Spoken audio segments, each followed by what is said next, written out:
by the middle of the century, 40% of global births will be African.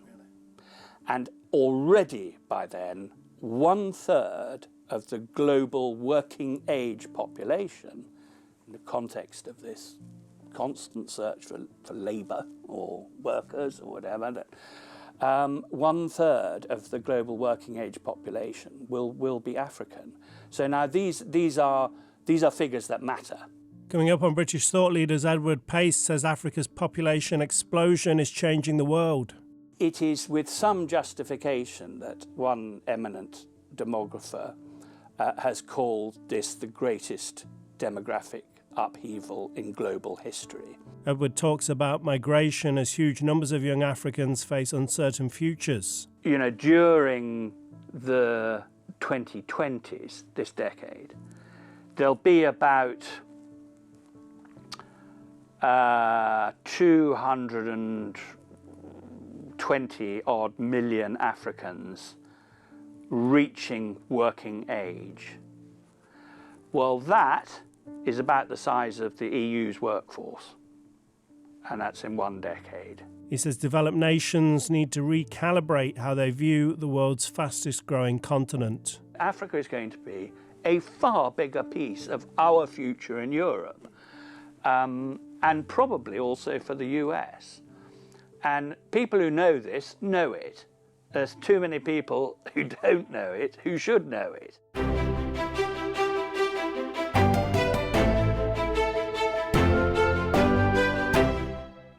Welcome to British Thought Leaders. I'm Lee Hall.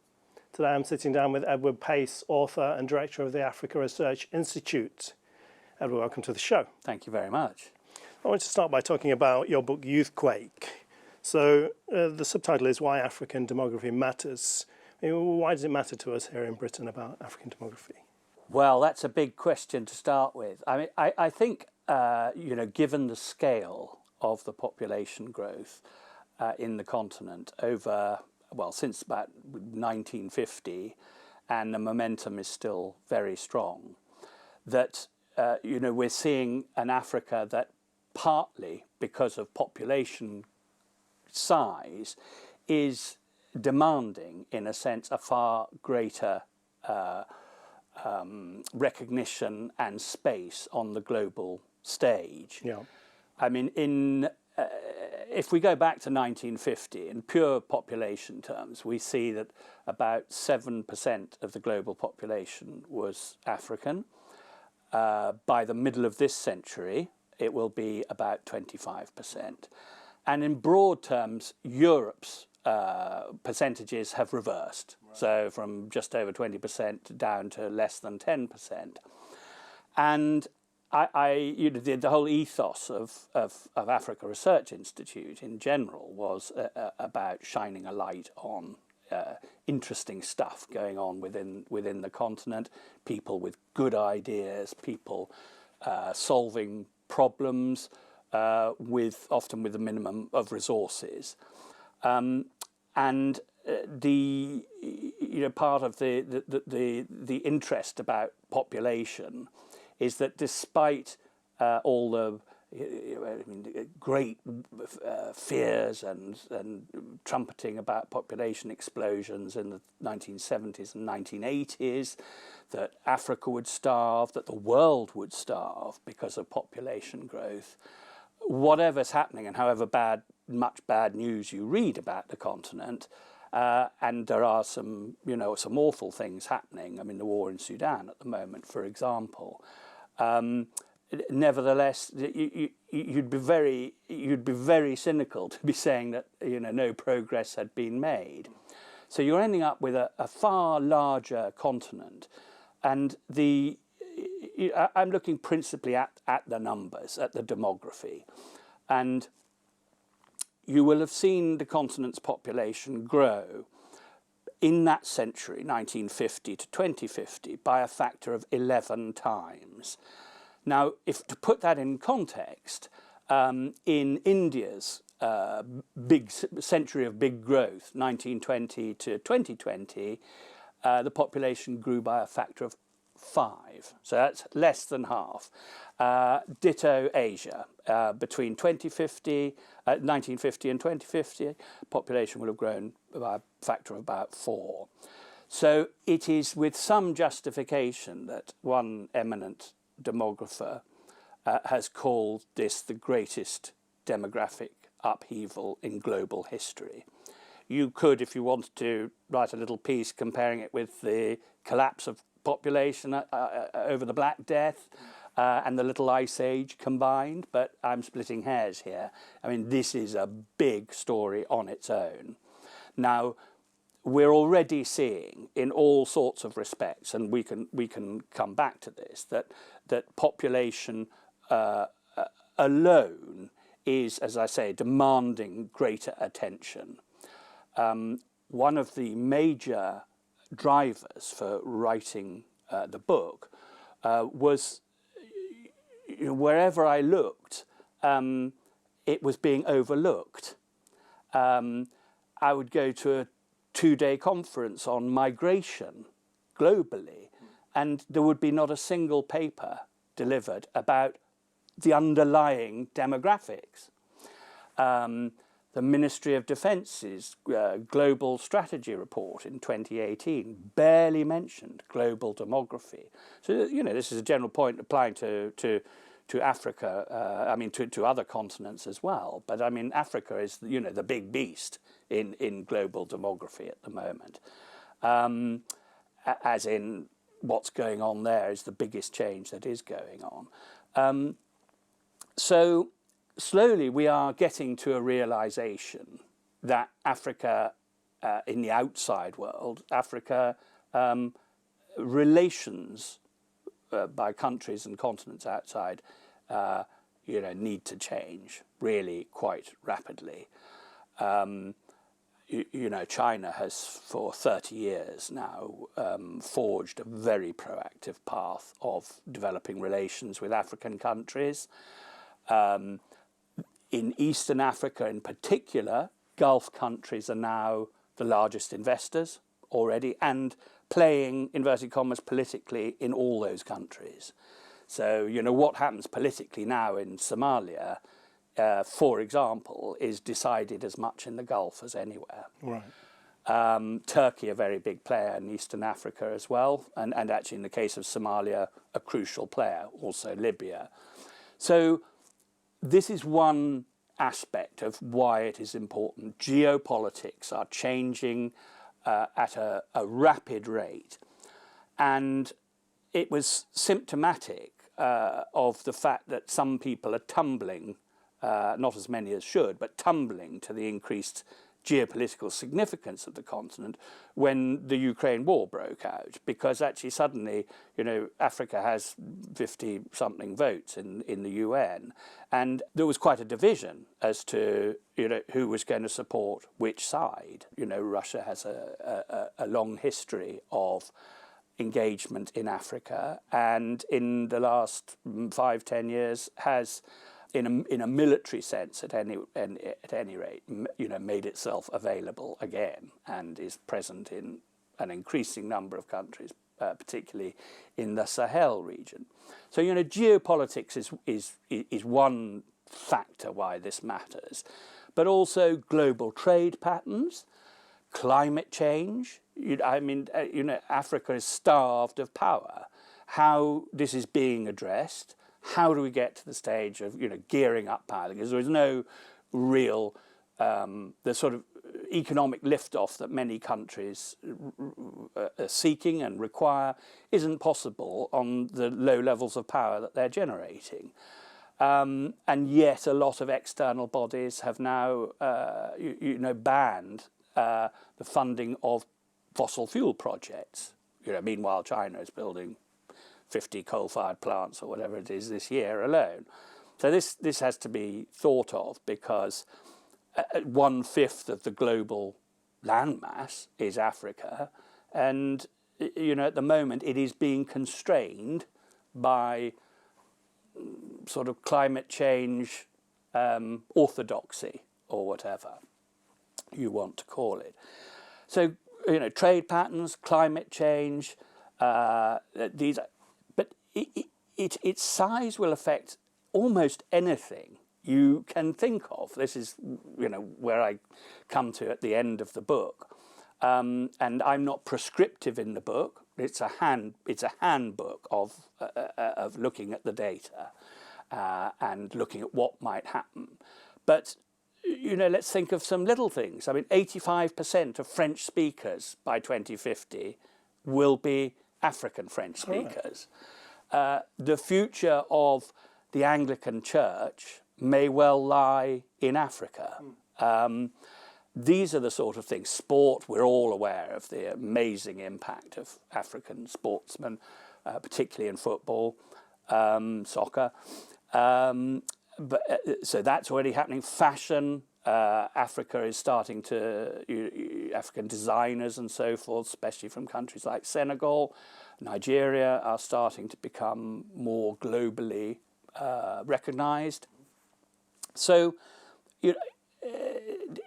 the numbers don't guarantee anything for Africa.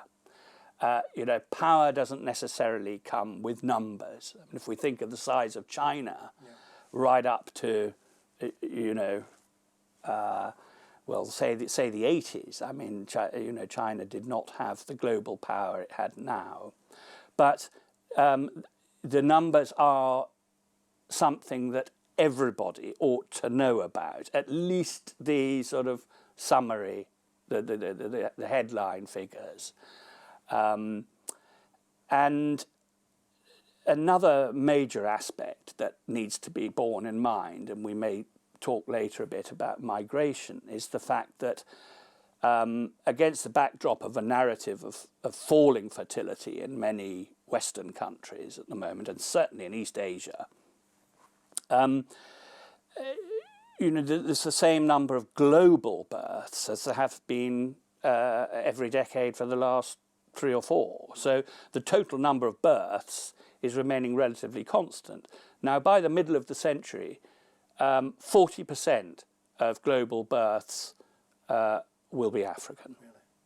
And already by then, 1/3 of the global working age population, in the context of this constant search for labour or workers or whatever, 1/3 of the global working age population will be African. So now these are figures that matter. If you're in a government in any country outside Africa, and indeed within Africa, these figures matter. Why do you think it is that so many of almost all of the Western developed nations have birth rates problems, but a lot of African nations are very much the opposite and bucking the trend on that? Well, there hasn't been great synchronicity between, in fertility transitions, country by country. I mean, ours is in the UK is very different from France's, and the simple reason why that is that changes in fertility patterns are like imagine a bucket full of all sorts of different stuff, like a tombola, and different factors come into play in shifting fertility patterns. And in many European countries, the transition from being high fertility, let's say 5 children on average per mother, down to replacement level, which is 2.1 children, specific 2, let's call it 2. In many European countries, that took 2 centuries. Now, if you're analysing fertility changes either in Asia or in Africa, a rapid transition qualifies as is generally taken to be a change of 1 birth per decade. So, a rapid fertility transition, which many countries in Asia achieved, means for a decline from 5 to 2 births in 3 decades. So that's 3 decades against 2 centuries. In that bucket are a huge number, and there's an entire industry analysing which packet in the bucket is more important. Economic development is important for bringing down fertility, the richer people get. Cultural factors are a factor. Female empowerment and female education, very important to, and statistically demonstrable the impact on bringing down fertility. The more women who are in the workplace and the more empowered women are, the lower fertility almost invariably is. So there is a big sort of smorgasbord of fact. Urbanization is another, that the more rapidly countries urbanize, that tends to drive fertility rates down, because fertility rates in cities are, for various reasons, quite low. Well, I mean, an interesting thing there is that urbanization has been very rapid in Africa, but the average fertility rate is still high. So what's the reason for that? I'd say two things to that. One is that urbanization in Africa is a different type of urbanization to urbanization in Asia and even in Latin America. Africa is urbanizing in its own way, which is entirely logical, in my view. None of these factors that are often cited ever on their own are sufficient. There's one overriding thing you need to really jumpstart a fertility transition as well. It's seldom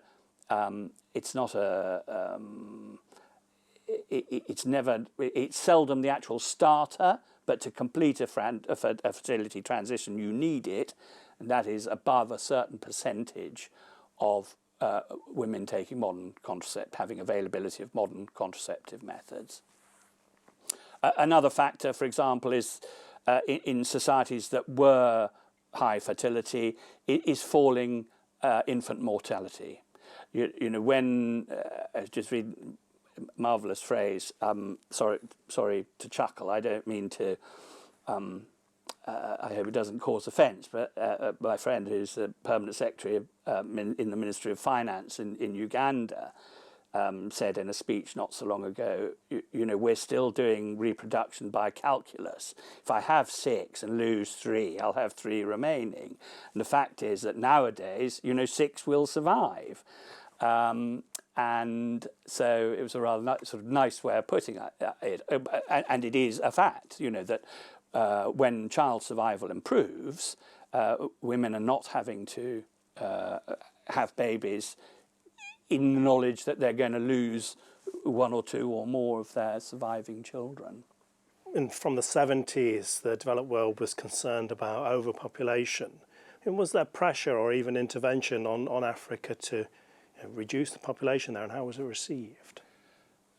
There was considerable pressure, but the only thing that sort of spared African governments was that the focus was even more on Asia. Yeah. And really from the late 60s onwards, just as you saw a massive upsurge in climate change activism and mobilization, you saw the same about population, and to some degree they were linked. Another reason for writing the book now was that 2018, when I started looking at demography, was the 50th anniversary of the publication of Paul Ehrlich's very influential book, Population Bomb. And there were others, in population terms, were equally influential at the time. Gunnar Myrdal, writing about Asia, basically saying that mass starvation was the inevitable result of the rate at which countries were growing. And in political terms, in the US, very influential groups were, we were at the height of the Cold War, and there was a general feeling, especially as the entrenchment in the Vietnam War increased, that Asian countries breeding more and more, inverted commas, peasants were breeding more and more, definite communists. So, I mean, there was a sort of, there was a Cold War factor to the numbers at that point. Now, Africa was not in the sort of firing line of the international population groups and the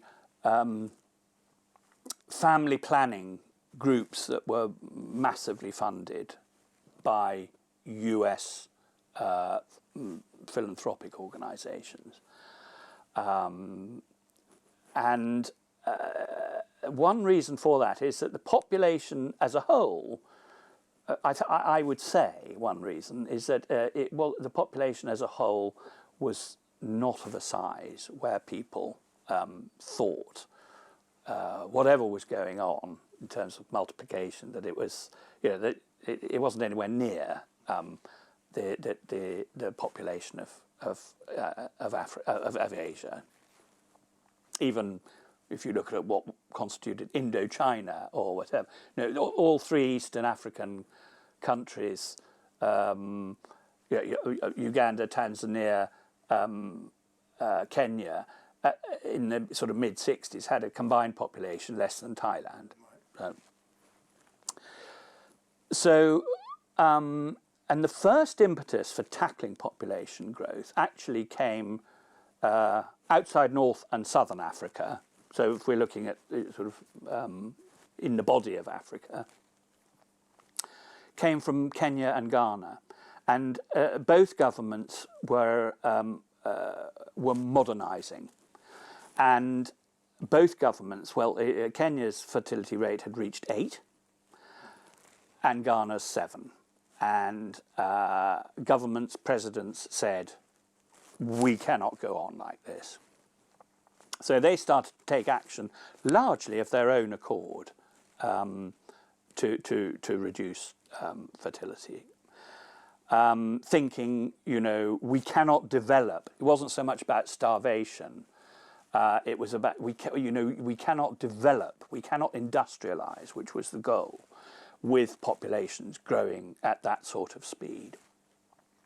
But increasingly, from the 70s, say from the 80s on, what did the 80s bring that changed the narrative a bit? I realise there's slightly sweeping generalisations, but they're fair enough about the background. In the 70s, you had the 2 oil shocks. So this had dealt a serious blow to most African countries who were importing all their oil. And then in the 80s, you had a series of, in many countries, of extraordinarily major famines, droughts, natural world-related things. So the 80s is generally referred to as the lost decade in Africa. So what was happening was that even African countries that had gone off really strongly after independence. I mean, Kenya, for example, was spending, I think it was either Kenya or Ghana, was spending more per capita on the education system than any other low-income country in the world. They were taking things like education, industrialization very seriously indeed.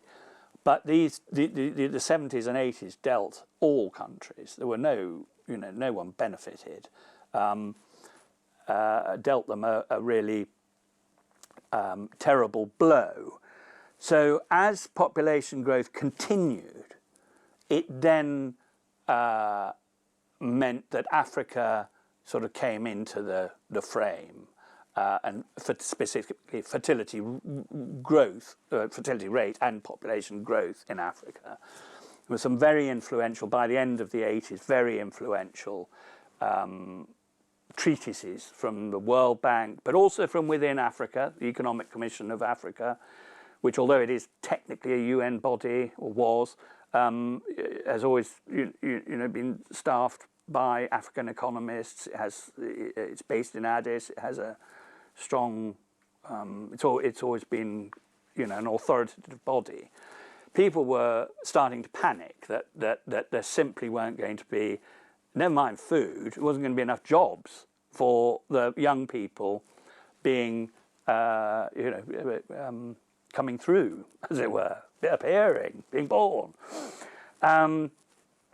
And so we then reached the 90s, and the sort of the global population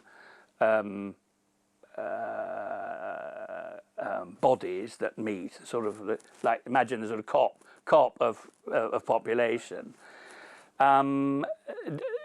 decided there was a sort of, it was a very big battle, it's a very complex issue, but basically the idea fertility and pure reproduction was put to the side as an issue and replaced by a more broad brush category of sexual and health rights for women. And at the same time you had HIV crisis. So funding was channeled out of supporting governments to promote and supply contraceptive initiatives, family planning in that sense, to combating AIDS and to improving maternal mortality, for example, as a way of bringing fertility down for reasons we were talking about earlier. The more if the mother survives and more children survive, this is a good thing. Well, what happened in Africa was that perhaps just in a number of countries where there were nascent signs of a fertility transition starting, decline in fertility, in many countries that then stopped dead. And we see the consequences really today in the figures, in that since 2000 the population of Africa has increased 70%. I mean, that, take it from me, that's an enormous sum. I mean, the global population has increased by a third, from 6 billion to 8. And these stalling fertility transitions in many African countries meant that fertility was not sort of coming down in a straight line, which it had done in many East Asian countries, literally sort of almost like that. I have to say, there's still, in the last year, there was an economic journal published in this country that suggested that fertility, that African fertility was falling off a cliff, basically. Well, I mean, evidence just, is not there. I mean, it's business as usual. Some countries are fertility transition has sort of accelerated a bit. In others, we're really not moving at all. And as one section of the book is looking at what I call the doubling dozen, which is the 12 populous countries that are still growing by 2.5% a year in population terms, which means you double in 24.5 years or whatever it is, plus Nigeria, which is 2%, but a very bit like a swing constituency because it's so large in population terms. And looking at the projections and looking at all the data on certain indicators for each country, on these things like female education, female empowerment, how bad are the violence against women indicators, because that, for example, is an influential indicator of empowerment. Also, the extent to which women can take their own decisions, etc., etc. To see, really, I suppose I was asking myself. So, could there something be going on in terms of a sudden decline in fertility that where some of these commentators are right, and I stress tested it, as it were, in a fairly back of the envelope way, but in some detail as well. And out of those 12 countries, there, there's only 3 where you can actually say that a fertility transition is probably underway. And even then, in the context of Africa, stalling is very possible. Back in 2018, Bill Gates called Africa's projections, population projections, mind-blowing, and said there could basically be 2 outcomes, one being success, there'd be more wealth and creating jobs for a booming population, and the other being instability, insecurity, mass migration. In 7 years since he said that, which path do you think things are generally on? Both. Right. I mean, this is one of... all right, he's trying to sell his wares, as it were, whether that is his knowledge, his willingness to help, or GM crops. There is always this tendency to try and produce one of a binary set of answers. Catastrophe, population explosion, or collapse, or utopia. And they're both as wrong as, since when was this the truth about history anywhere in the world and how history is made and about development? I mean, the East Asian miracle, it wasn't even identified till it had been going for 30 years by the World Bank. And so I suppose I do understand that this makes for column inches.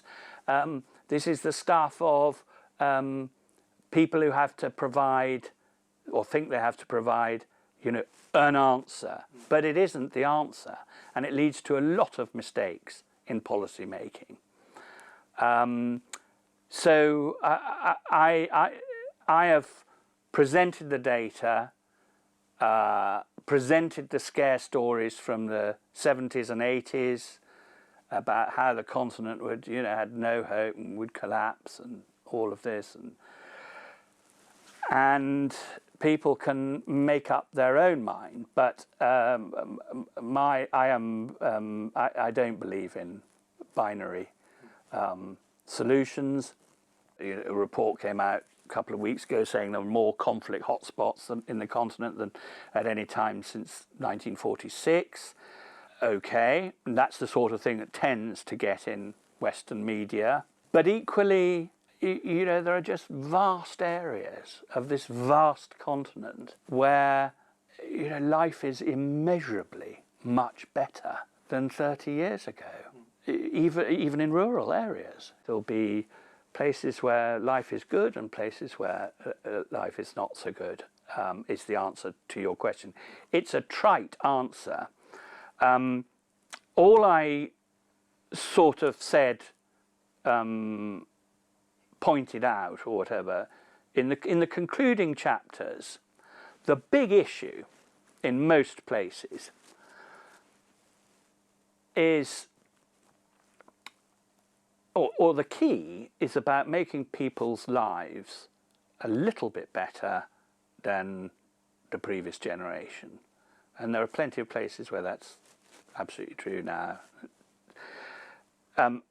The big scare in the 90s, and the figures are mind-boggling about the size of youth.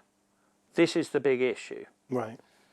You've called it youth quake. So yeah, absolutely. Yeah. So the quake in the title referred to the fact that the demographic change going on in Africa was not an explosion. It was, explosions go pop and then they're over.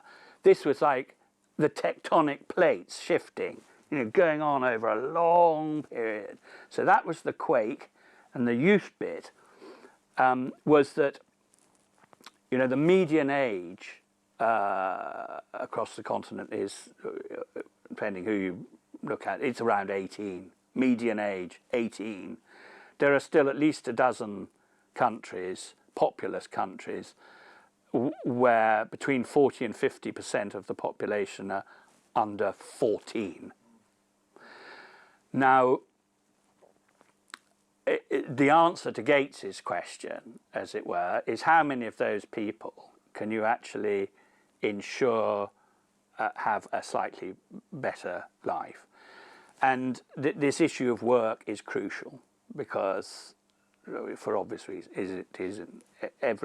it's the foundation of everything.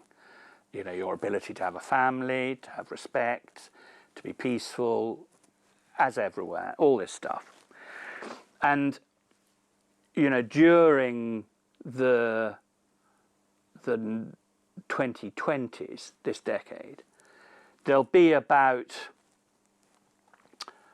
220 odd million Africans reaching working age. Well, that is about the size of the EU's workforce, and that's in one decade. So, you know, this is really what you have to, this for me is the big one to look at. There is a huge need to provide people with occupation, or not to, for them to be able to find occupation for respect, etc. There is mounting protest. This is my second point. Look at the job figures. No one can say they're not big. Second thing, and I express all of this not from my point of view. I mean, at Africa Research Institute, we were always, you know, it was the opinions and voices of African experts that we were interested in highlighting, not outsiders, however, you know, hard they strove to understand somewhere. You know, there's been too much pontificating from outside about Africa, and too much, you know, well, we know how to do it.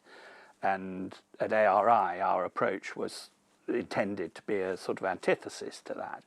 And so in terms of voicing concerns about jobs, but also analysing the political ramifications, I think you'll find everyone I quote is African, and that is the way it should be. And, you know, countries and governments are aware of this problem. It is very large, and in most countries, I would say presidents bury their heads in the sand. They're always good at mentioning youth at times of elections, and then doing precious little to meaningful to help. And as a result, partly of this, you know, protests are getting bigger and more frequent, and this is going to happen. And there are, you know, plenty of very well respected African voices. As I speak, I'm thinking of Carlos Lopez, who was a previous executive secretary of the Economic Commission for Africa, great economist, who has said quite clearly that, you know, what you can see going on really is a, you know, as we had in this country, it's a jostling about in pursuit of a social contract, because in many countries there is none. You know, the population only exists at the time of elections, and then they're, you know, co-opted, coerced, or whatever. And you can see in the election of, for example, of the new young, in his 40s, president in Senegal, you know, he is a youth candidate. He is expected by young Senegalese to have them in mind principally, and an end to certain old, you know, corrupt and elitist practices. Time will tell whether the extent to which he succeeds or not. So, yeah, for me, the jobs issue, you know, we must forget about the continent being able to sort of instantly conjure up what the International Labour Organization calls decent jobs, you know, with sort of holiday leave, and, you know, life doesn't, I'm afraid, happen like that anywhere. You know, often commentaries about or observations on Africa are made completely unrealistic in their expectations, given that independence, which for many countries was, if not year zero, it was a reversion to having control of societies back. The length of time is not very long in the scheme of their own histories. A lot of people's concern with that will be, if there's not the work in Africa, those people will come to the West. Yeah, I was heavily criticised by a reviewer in The Spectator magazine for not writing about migration. I think she even accused me of cowardice, which was, although she was very polite about the book in general. It would have been easy to write another of these catastrophic, population bomb type things, but it's been done before, and yes, there are huge numbers of young people with uncertain futures. Can't deny that. The figures are in there. So, my response to her, I haven't ever made it personally, is, well, you can draw your own conclusions. That really is what the book is all about. Here are the numbers, here are the trajectories, here's how it's been looked at in the past, here are some things to watch for the future. You make up your own mind. Because personally, I'm personally tired of reading books that end up with, Africa either ruling the world or Africa having imploded entirely and being ungovernable. I mean, this is just silly. Stuff doesn't work like that. On migration, I would say now that there is clearly an issue for the whole of Europe. It has moved very much up the agenda in the last 10 years. There are many areas of Europe where the strain of having certain distinctive incoming populations or large numbers or whatever has inflamed unease or worse. And this is not going to stop. And we just know that in economic terms, never mind cultural terms, that now, for ages, you were shouted down if you suggested that any migrant of any description ended up not being a net contributor. I think that's been settled, that issue now. From the government's own statistics in this country, even within the last week or so. But continuing to, stuff economies, as it were, I don't mean this pejoratively, but with low-paid migrants, I don't think is a durable solution anymore. And I think we're seeing the political consequences of that.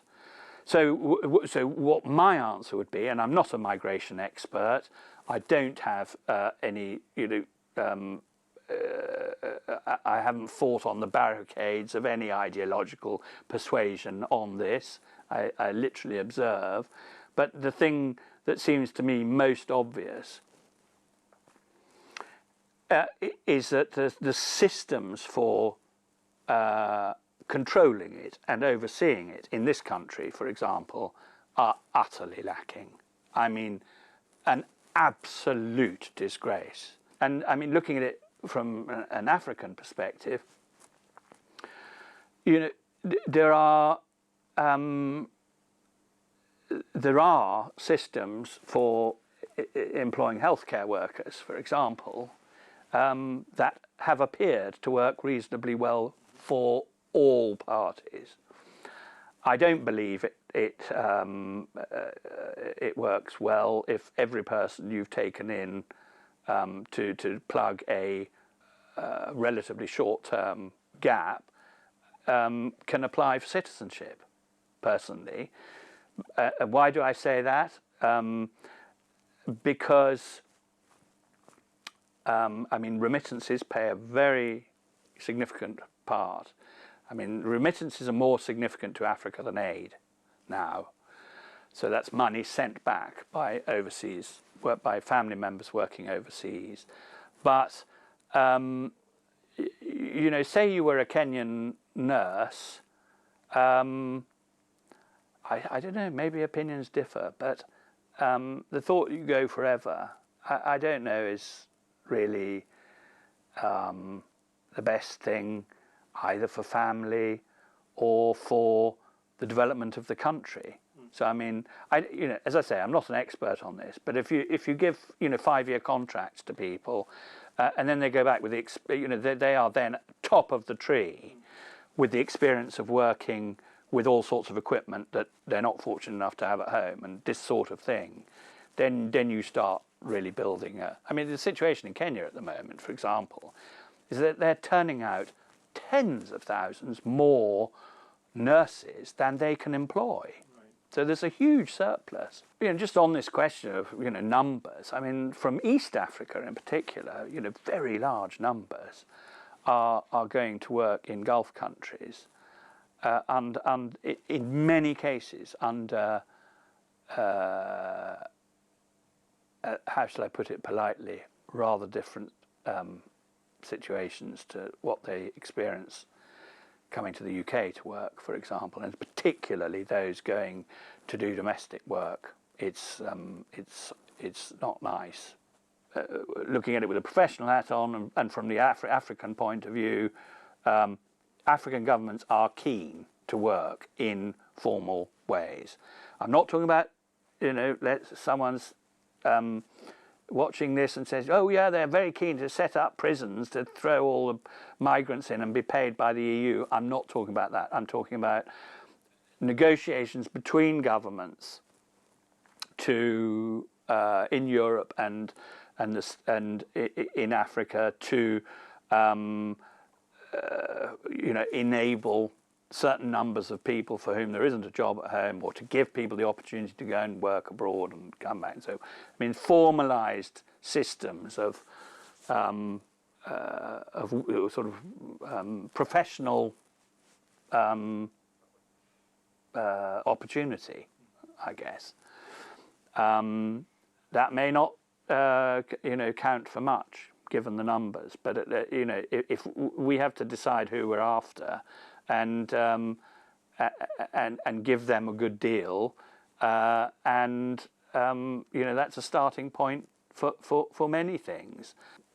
I would just add this: it's no good saying, "Look at Africa's demography. You know, we're about to be, you know, we're going to be flooded here," if we haven't even got systems in place that can, in any way, mitigate that. And at the moment, I think the well. I think the combined effect of poor policy and poor implementation over 2 decades has left all countries in Europe in a mess on this completely, and ultimately it's not, you know, it doesn't help anyone. It doesn't help existing populations, whether they were migrants themselves or whether they lived there for longer. It doesn't help new migrants. It doesn't help anyone. I think it's an absolute scandal. Taking a step back from the demographics, based on the changes that are happening and that are going to happen, do you think the world needs to somehow recalibrate its view of Africa? Oh, 100%. And I think that takes us back to slightly why, you know, why your initial question about, you know, why write the book and so forth, and that is that, you know, if you can't understand anything else about Africa as a politician, and about its importance to the future, at least the numbers might get your attention, and then you start thinking from there. Because, I mean,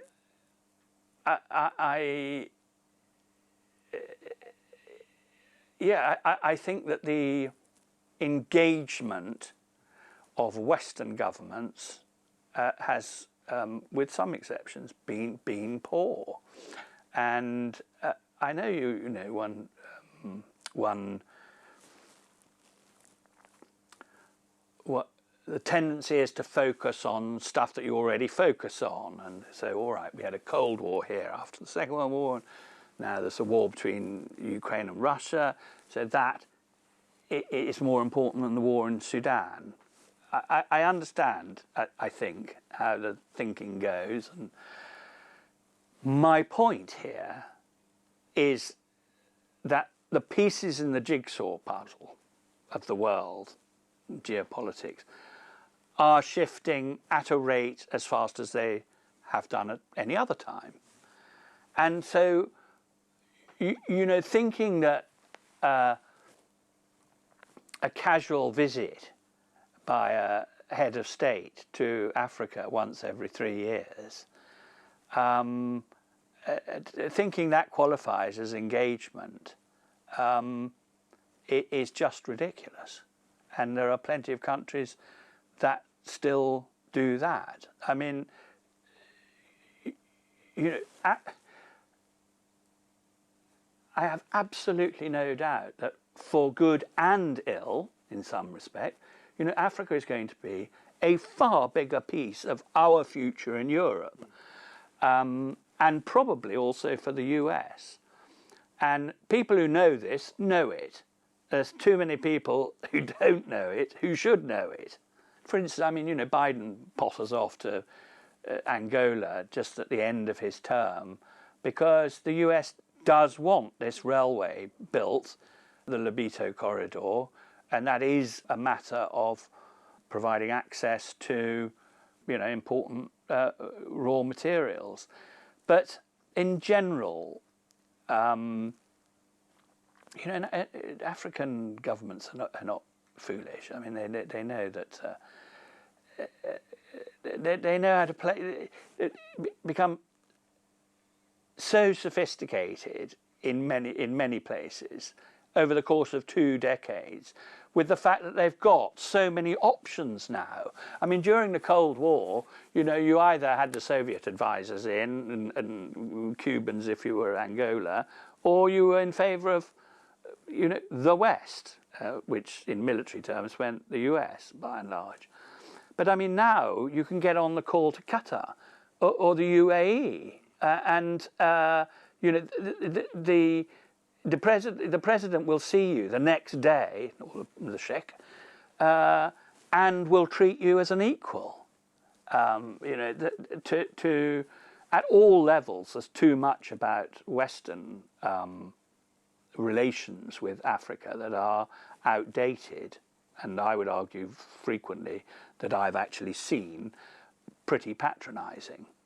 I mean, if we as a government pay Africa as little attention as we have, let's go back, you know, pre-Brexit and before a dislocation and COVID, you know, so let's go back before that, just so that people can't say, oh, well, you know, everything's been thrown out. You know, the nature of our engagement with Africa was, I would say, pretty poor. And if a prime minister goes once in their term to Africa, do they really expect that to... Well, I think it's quite insulting myself for the governments that are visited. And the Prime Minister might say to me, oh, but I've got, you know, the Foreign Office and I've got ambassadors there. And, well, I had 2 responses to that. I mean, the Foreign Office was hollowed out completely. I mean, there are some very capable people in the Foreign Office working on Africa today. But, I mean, the size of the department is minuscule if you were going to be taking this seriously. And that applies to other, you know, European countries as well. If we are going to realise that this vast continent on our doorstep needs to be engaged with in a different way, We need more people on it, for starters, and people with real expertise. And I have, you know, it's not to say there's none. I've met many, and there are, you know, there are people with very bright ideas, and whatever's put forward by the Foreign Office here, of course, depends on their minister, and it depends on the Prime Minister ultimately as to whether that trip around Kenya, Ghana, and wherever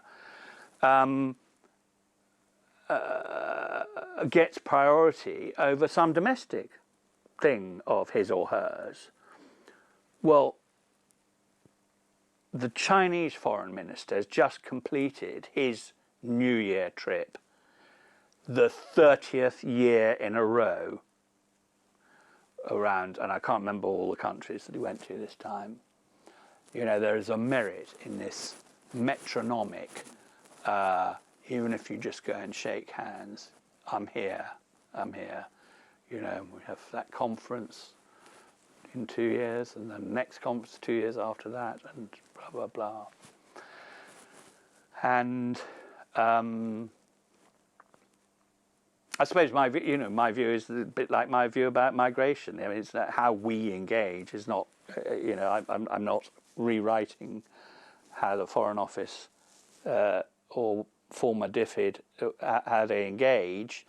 I don't work within there, but I would say categorically that a new era, we're into a new era, and I you know, do know for a fact how easy the establishing of relations are with, in East Africa, with, you know, Turkey and Gulf states, who are all absolutely chomping to have a greater involvement.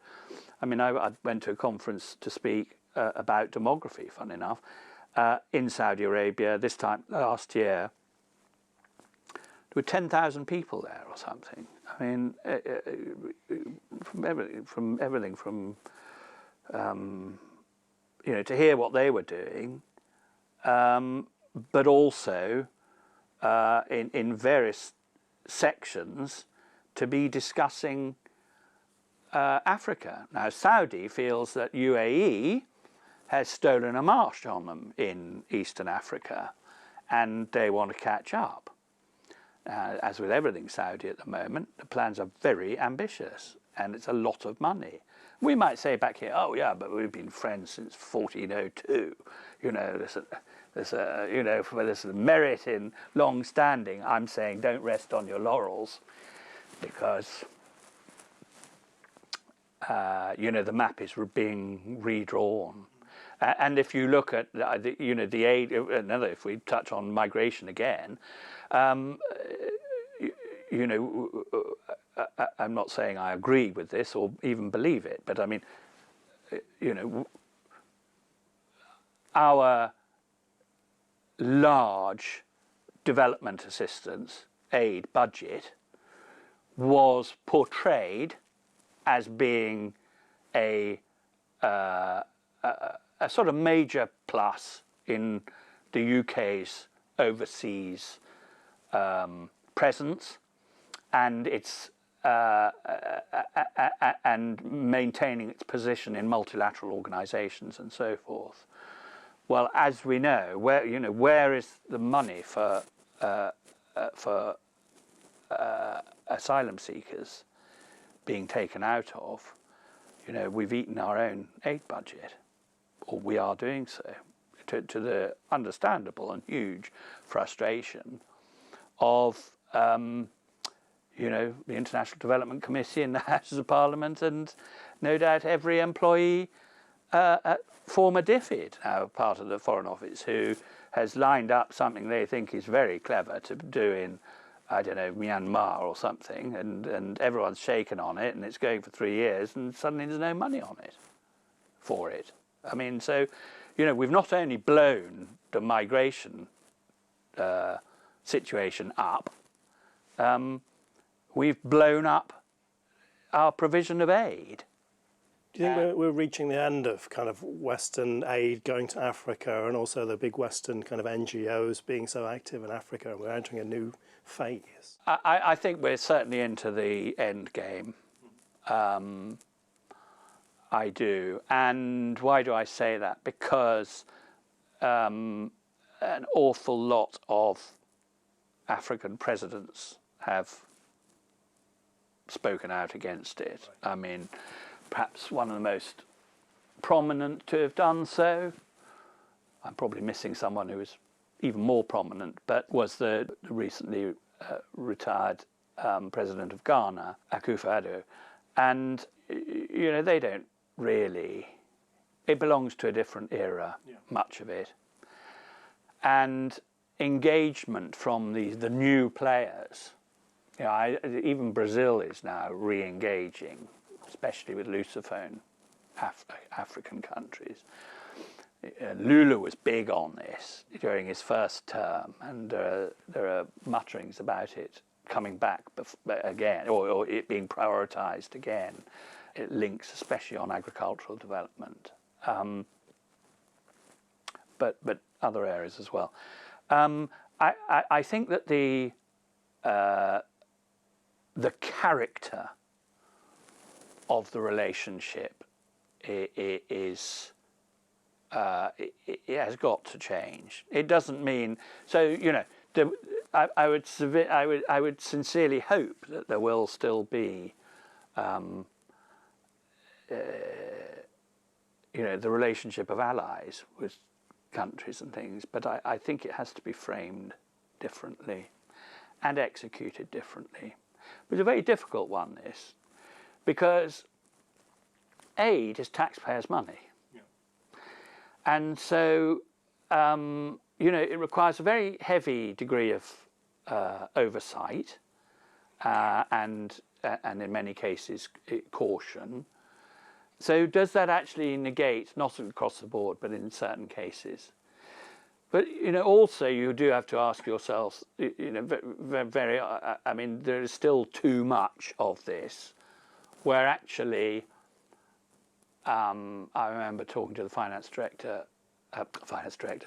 minister of Somaliland not so long ago about a 30 million package that they were receiving, and from the UK, I think entirely. And you know, actually his latitude to do exactly what his government wanted with the money was severely curtailed.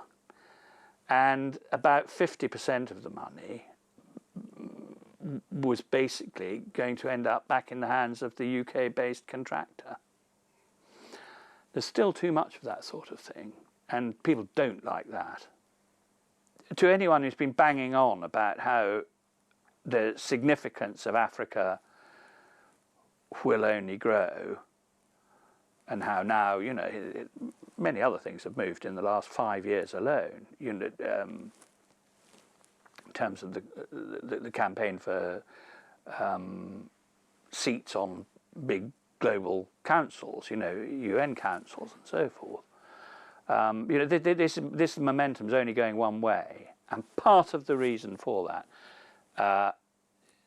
if you wanted to say the most cynical reasons, so nothing to do with being universal and inclusive, because it doesn't work like that, but natural resources and the number of people. These are two things that guarantee that this situation, to me, I can't see any way other than, you know, if the whole continent disappeared, how the progress doesn't continue this way. I mean, it's just impossible to imagine, because you know, the economists and businesses get all excited about markets and all that, and many Western companies have tried and to you know, take advantage of this vast number of people, and decided they can't, and failed. And there's been a lot of withdrawals by big multinational corporations. But overall, actually, the it's still filling up. You know, when, I don't know, Unilever decide to leave some country or something, or PepsiCo or something, you know, it attracts a lot of, it attracts a great deal more news comment than all those little engagements by other companies who are going in there and finding this is just fine. And actually, you know, one thing you need to do well in sort of emerging markets anywhere in the world is flexibility.